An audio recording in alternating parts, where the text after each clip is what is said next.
One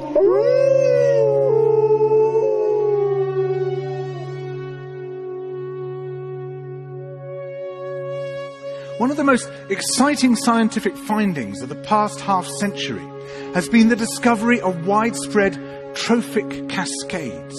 A trophic cascade is an ecological process which starts at the top of the food chain and tumbles all the way down to the bottom. And the classic example is what happened in the Yellowstone National Park in the United States when wolves were reintroduced in 1995.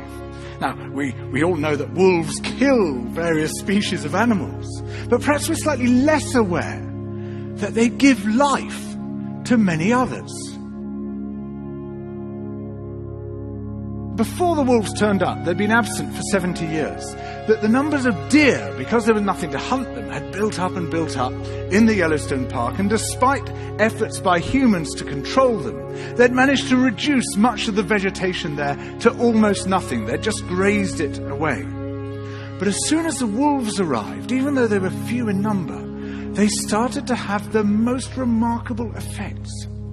First, of course, they killed some of the deer, but that wasn't the major thing.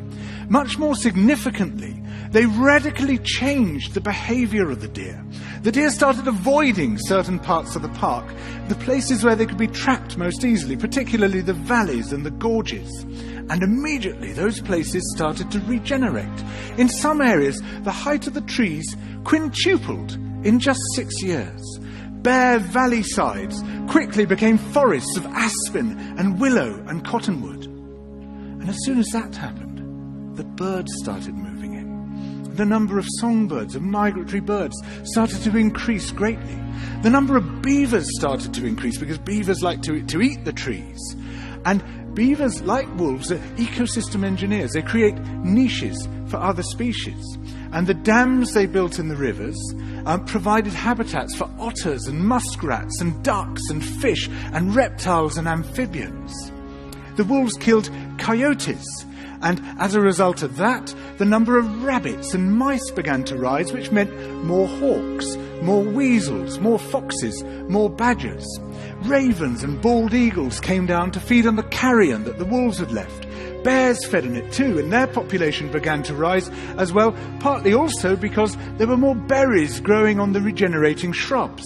And the bears reinforced the impact of the wolves by killing some of the calves of the deer. But here's where it gets really interesting. The wolves changed the behavior of the rivers. They began to meander less. There was less erosion. The channels narrowed. More pools formed. More riffle sections, all of which were great for wildlife habitats. The rivers changed in response to the wolves. And the reason was that the regenerating forests stabilized the banks so that they collapsed less often, so that the rivers became more fixed in their course. Similarly, by driving the deer out of some places and the vegetation recovering on the valley sides, there was less soil erosion because the vegetation stabilized that as well.